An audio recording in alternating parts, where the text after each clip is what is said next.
Good morning guys, so I just woke up like 15 minutes ago and I'm gonna have like my morning routine pretty much, like my Subtitle, which I absolutely hate. It tastes so bad.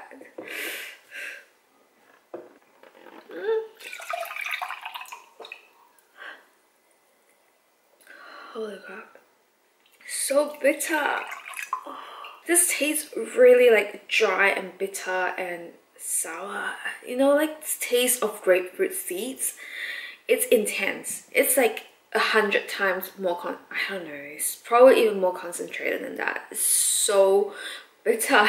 So Subtitle is what I take in the morning to help to kill the nasty bacteria, and it's antifungal as well. And also I'm gonna take some vitamin C because I'm really low on vitamin C because of the amount of stress that I went under last year. So 1 scoop of the vitamin C over here. So now I'm gonna go out for a walk just to start today. I just like to go out and have some sunlight. It's really good for me and just makes me feel better for the rest of the day, just to start the day with like a walk. But it's really cold today. It's like 11 degrees last night. Holy crap. Melbourne summer. It's not like 25 degrees every day. It's like 19 today, 11 later, and then like 40 degrees tomorrow. So it's like pretty insane. Anyway, I'm gonna head out now and I'll see you guys for my breakfast. I just got back from my walk and I'm so happy because I can finally feel my legs. Oh my god guys, I have legs now. Oh my god, I have legs.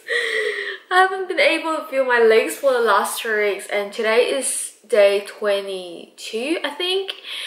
And finally I have some energy in me. I'm so happy, like, because I haven't been able to walk. Like I've talked about it previously, like I can't really do anything. I can't vacuum the floor, I can't mop the floor. I just feel so like fatigued and tired, exhausted, brain fog. Like I can't really do anything other than trying to do some work, you know. Normally I feel the best in the morning, and as it progresses I get more and more fatigued. So I really hope that today is not going to be one of those days. Anyway, I'm gonna have my breakfast now.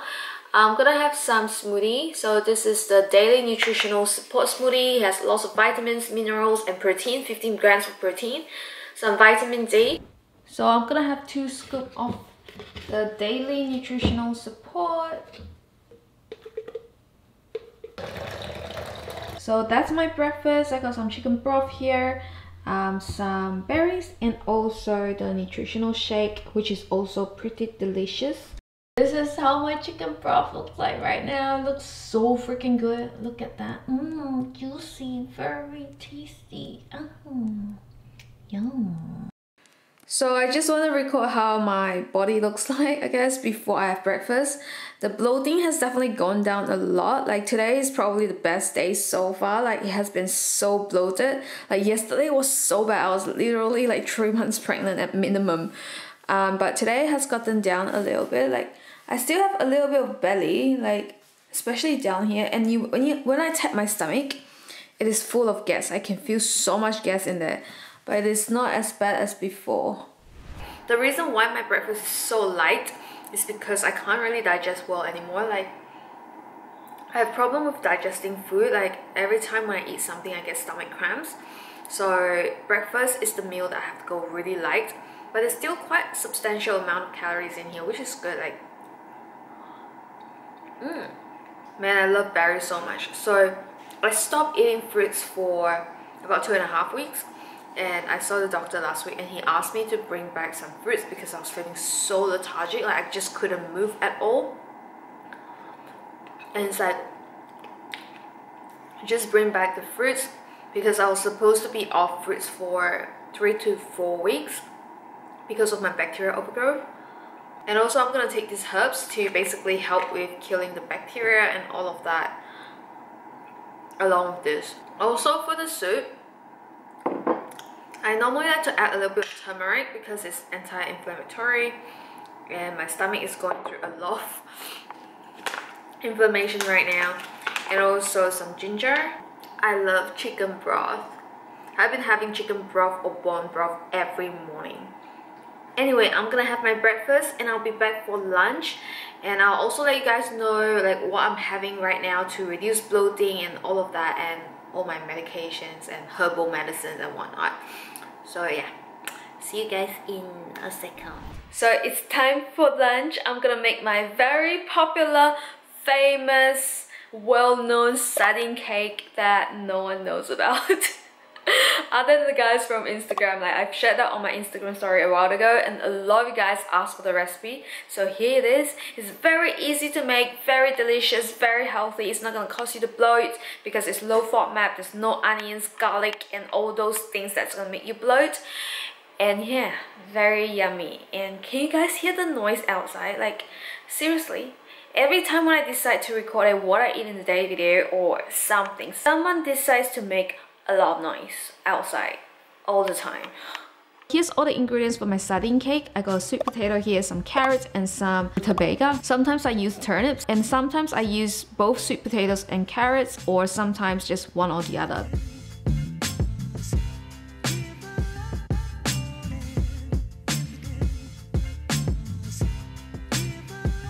Now I'm gonna dry roast this in the oven for maybe like 10 minutes or so. And now I'm gonna be using 4 cans of sardines.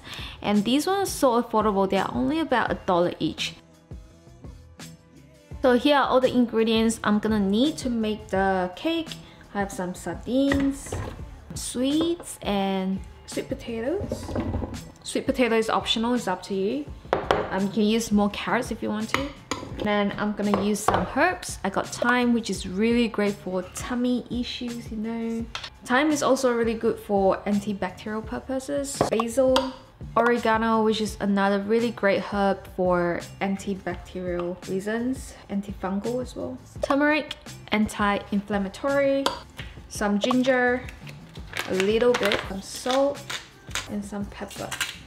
So all these herbs I pop in there is optional. You don't really have to use it, but it tastes like a Portuguese dish that I really liked. So there you go. Oh my god, this is so freaking good. So I'm gonna make it into a bowl and then smash it into a patty and bake it.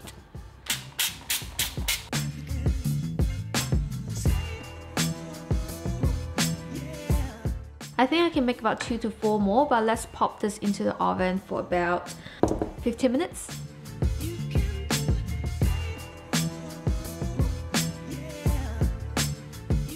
Here's my lunch. It's so amazing, look at it. So I've made this a couple of times. I've just changed it up a little bit here and there. But today's sweet, like, is it called sweet or rutabaga? Rutabaga. That takes a bit longer to cook, so I had to steam it again. But this is it.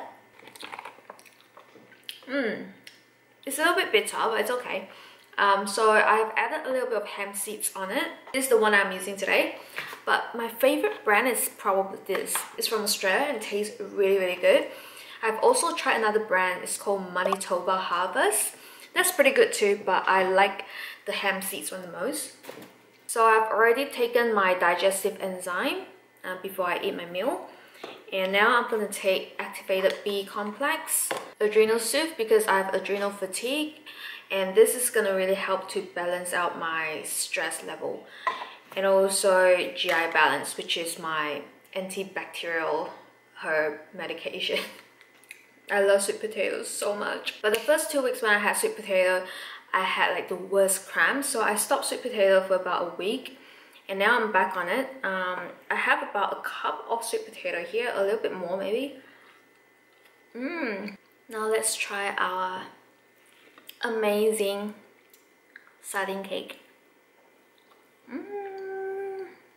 It's so amazing.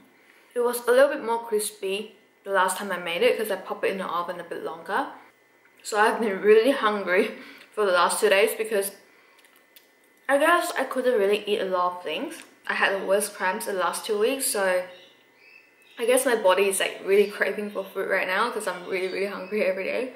So I'm just gonna give you guys a little update about my diet before I cook my dinner.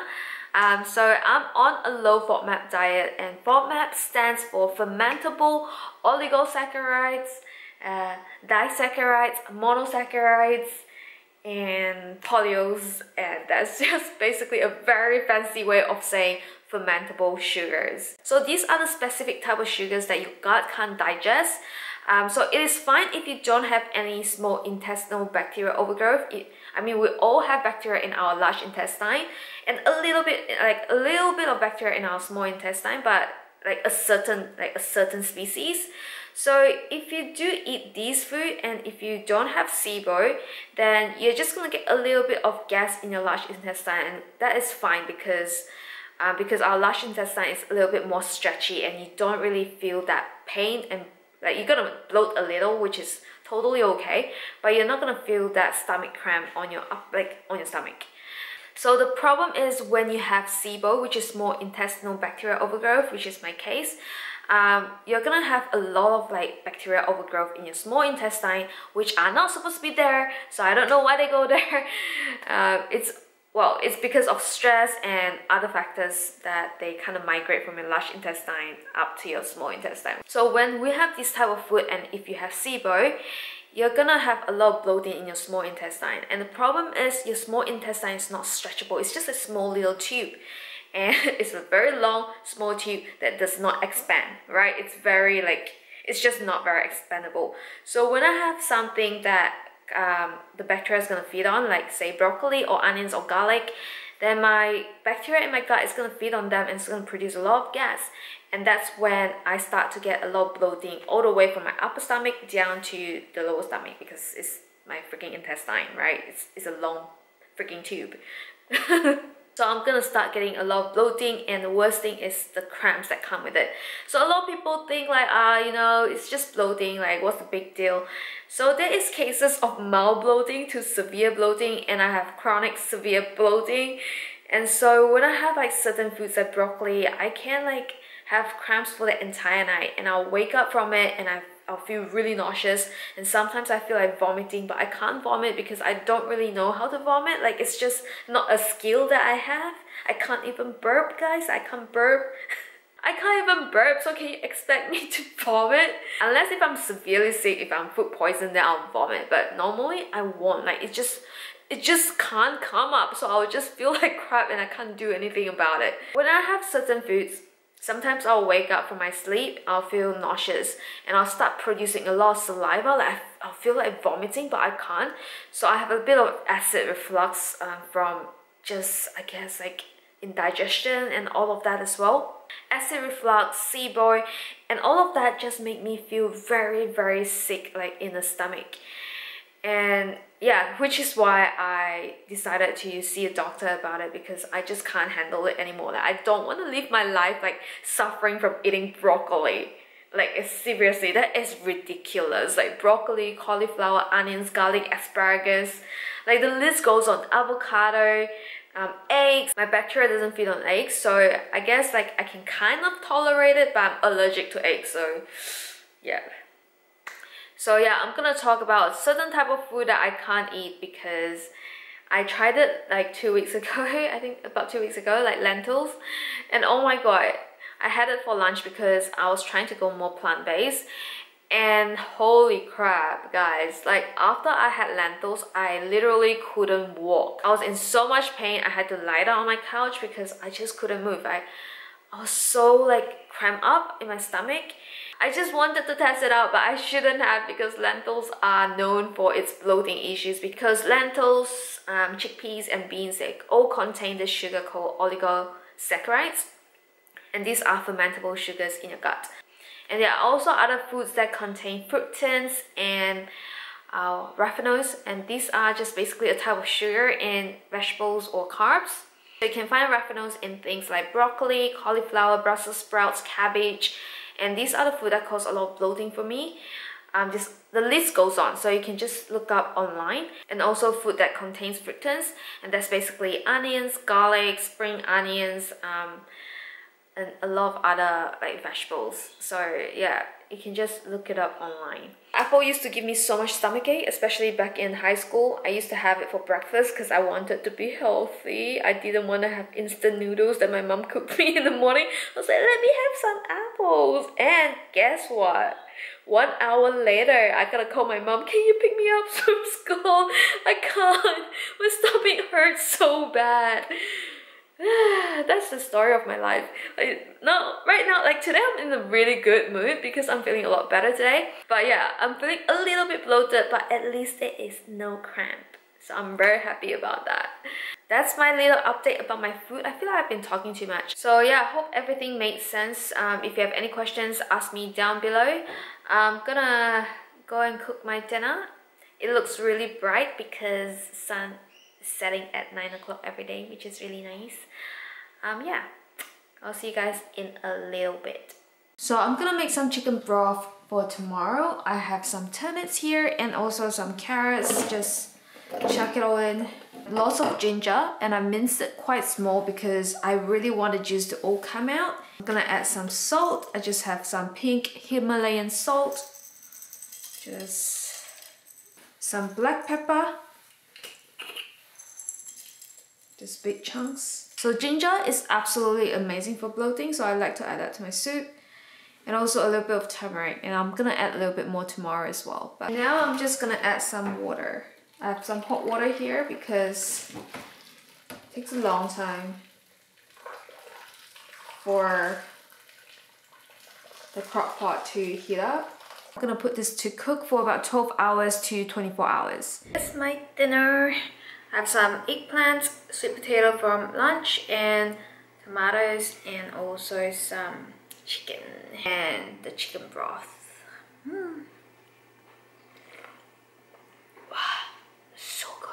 I'm gonna take 2 magnesiums. I've already taken my digestive enzyme. I'm gonna take this every day. This is gonna help me to relax before I go to bed. Give me a good night's sleep. And also adrenal soothe. I've pretty much finished the whole bottle. Zinc because I have way too much copper, so I need a little bit more zinc. And yeah, my most important medication right here. So 7 tablets for dinner. 4 for lunch. So it has been a couple of hours since I had my dinner and I'm feeling pretty okay today. I don't have any like cramps, just a little tiny bit. I think it's because of the sweet potato. I had way too much carbs today, I think. I think that's the reason why my stomach is acting up. My intestinal stomach, it's the same shit. So now I'm just gonna go through everything I had for the last 5 days. So I'm not allowed to have any salads, no snacks at all because of my digestive issues. I can't digest my food very well. So the doctor suggests me to just have 3 meals a day. Because every time when I have snacks or like salads, I get cramps because I can't digest the food. Because I don't have those digestive juice. Just not enough to digest my food. So for yesterday's breakfast, I had pretty much the same food. So some berries with some broth and nutritional shake. So I had this for the entire week. Pretty simple. I just change the berries sometimes. And for lunch, I'm having some tempeh with squash, turnips, hemp seeds, capsicum, and sweet potato. These little things are called summer squash. They're super tasty and they're quite sweet as well. So I just roast them in the oven with some oil, turmeric, some salt and pepper for about 15 minutes at 180 degrees Celsius. And I also roast some sweet potatoes, turnips and capsicums with some oil and salt as well. And for tempeh, it is so easy to make them. They are really tasty. I like them quite thinly sliced so it is crispy. Yes. Let's try the tempeh.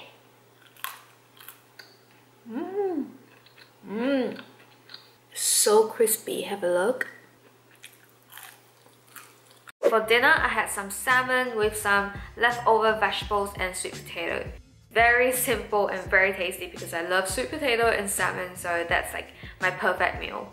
And for day 3, which was 2 days ago, I had the same thing for breakfast, just some nutritional shake, broth and berries. And for lunch, I have tofu, hemp seeds, carrots, silver beets. I just cut them up, add some salt, pepper, some turmeric, and yeah, it was really, really tasty. Some oil as well. And for dinner, I'm having some salmon with some sweet potatoes, capsicum, and zucchini. This is like my standard meal. I love salmon a lot. The salmon that I'm using is organic and wild caught, and these off cuts are a lot more affordable as well. So if you want to save on that, you can try to get off cuts. I've roasted some sweet potatoes again with capsicum and zucchini with oil and salt and pepper. Just the same thing again and again. So for day 2, which was 3 days ago now, I guess, I'm having the same thing for breakfast again, some nutritional shake and beef bone broth. So these beef bone broth took me about 48 hours to make, and as you can see, it gelled up really well here, which is really great for my gut because I have leaky gut as well. For lunch, I'm having some sardine cake, which was very similar to the one that I made today, but mostly with sweet potato, and it was very delicious as well. And for dinner, I had my chicken soup again with rice and vegetables. I served it with some white jasmine rice because I can't have brown rice right now due to my digestion problem. I can't really digest brown rice that well as well. And for the final day, which was day 1, I had ham seeds and Swiss chard and sweet potato mash with some capsicums. So I steamed the sweet potato, mash it, add some salt, add some pepper if you like, and add the ham seeds on top to add some texture, some protein and some fat too. For dinner, I had some sardines with some squash, silver beet and capsicum. Really easy, just pan fry everything. It was so simple. Alright guys, I hope you enjoyed today's video. Give this video a good old thumbs up. Smash that thumbs up button. I haven't said this for a long time. Like, smash that thumbs up button. It's been weeks, a week or 2 weeks. But anyway, smash that thumbs up button, subscribe, turn on notifications, and also let me know down in the comments like what sort of videos you want to see next. Like, do you want to know a little bit more about how I'm gonna heal my gut with my doctor, like what sort of meals I'm having, and how I start incorporating more foods, because right now my diet is a little bit more restrictive because I'm kind of on an elimination diet, so I can't have a lot of food that irritates my stomach. But I'm gonna start incorporating more foods, and yeah, let me know if you are interested in that. Let me know if you want to see more of what I eat in a week kind of videos or what I eat in a day. And yeah, that's it guys. I hope you guys enjoyed today's video, and I'll see you guys in the next video.